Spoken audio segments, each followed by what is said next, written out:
My Lords, we now come to the second oral question by Ms Bonham Carter of Yarnbury. I beg leave to ask the question standing in my name on the order paper. Now, Baroness Byrne. I'm tempted to invite Lord Watson to respond, but my Lords, as part of its ongoing strategic review of the UK's system of public service broadcasting, the Government will be consulting on the future of Channel 4, including its ownership model and remit.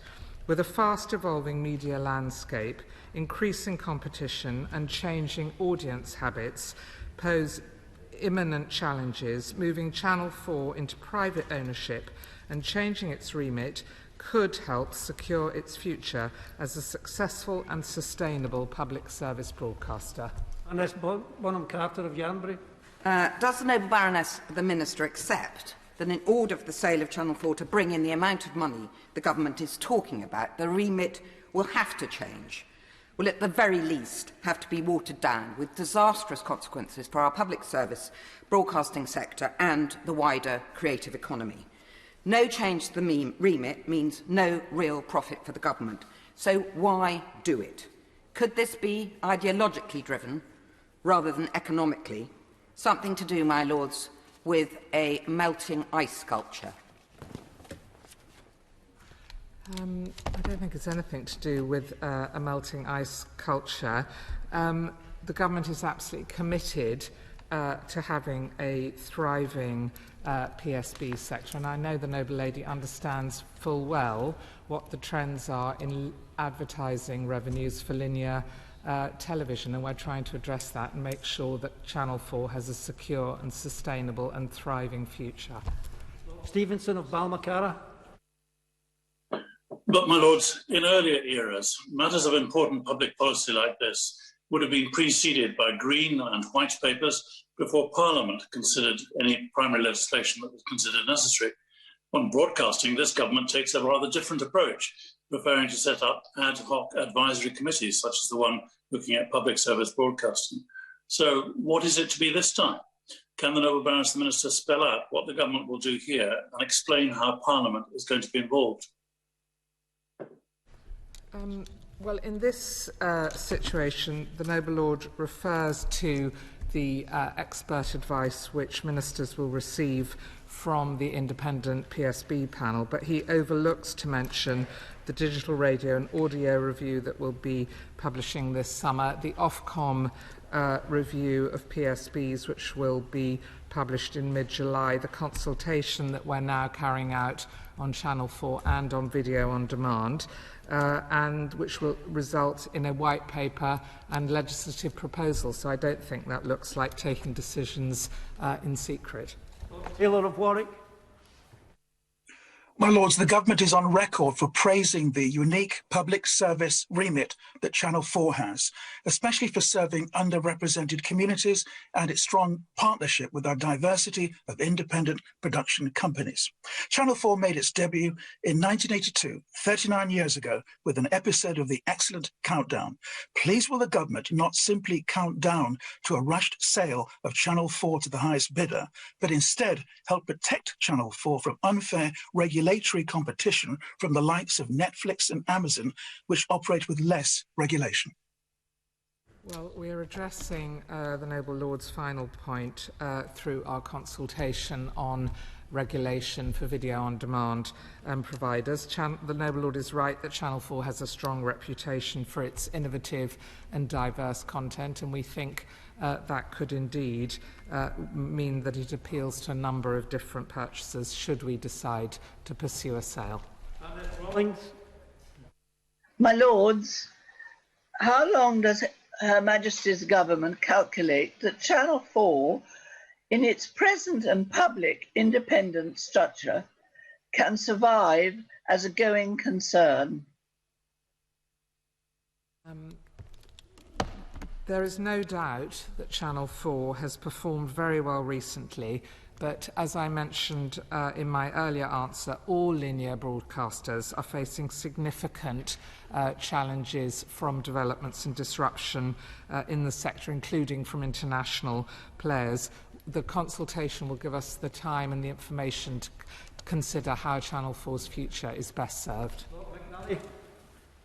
My Lords, isn't it quite clear that the Secretary of State and Mr Whittingdale support public service broadcasting like the rope supports the hanging man? And isn't it time on the One Nation Tories stood up for one of the great creations of Willie Whitelaw and an organisation that has fulfilled its remit in spades?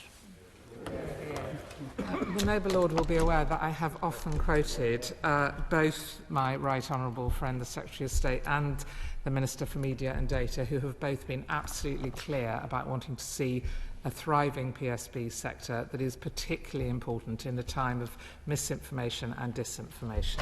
Lord McAuliffe, Dulwich. My Lords, what means are open to the public and the authorities in order to encourage Channel 4 to report the news in an accurate and unbiased way, and thereby be a triumph over the present frequently prejudiced environment of the media? I think if the noble lord or any members of the public have concerns about the accuracy of any broadcaster, including Channel 4, they can send those concerns to Ofcom. I Kent Colville of Coolross. Digital streaming television world depends very heavily on access to archive. At the moment, Channel 4 has no archives.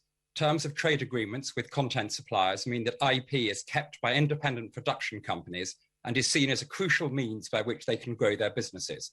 Can the noble lady the Minister tell the House whether the government intends to maintain the present terms of trade agreement between any new owner of Channel 4 and its content suppliers? The noble Viscount raises an important issue, and there is a tension between those between the ownership by the independents and the PSBs. We will be setting out more on this in the White Paper. Lord Bassam of Brighton.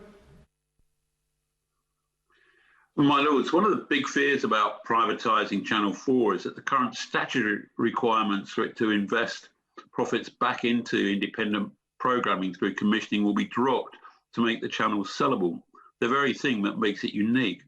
So what guarantees can the noble lady the Minister give that this requirement to reinvest will be assured and Channel 4's innovative edginess won't be sacrificed?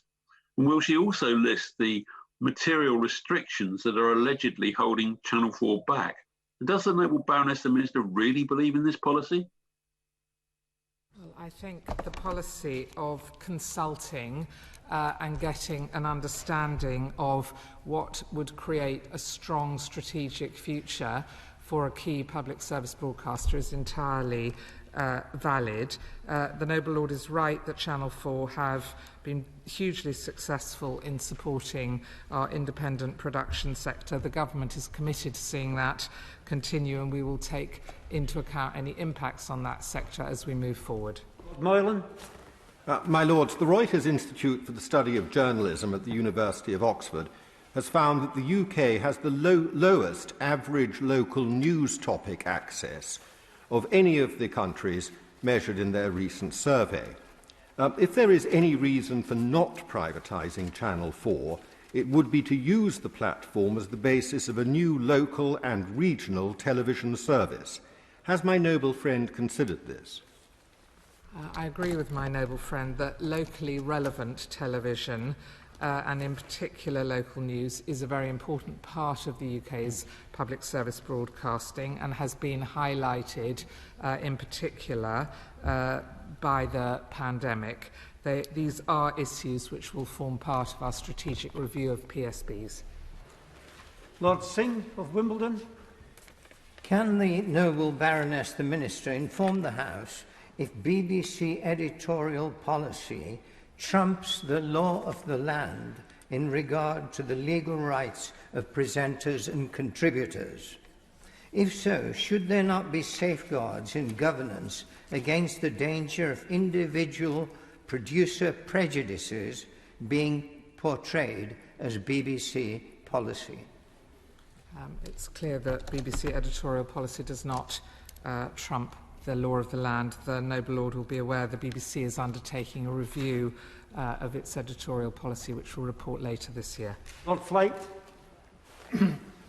In what specific ways does the Minister think Channel 4 might benefit from private ownership, and what changes of its remit, if any, might government propose?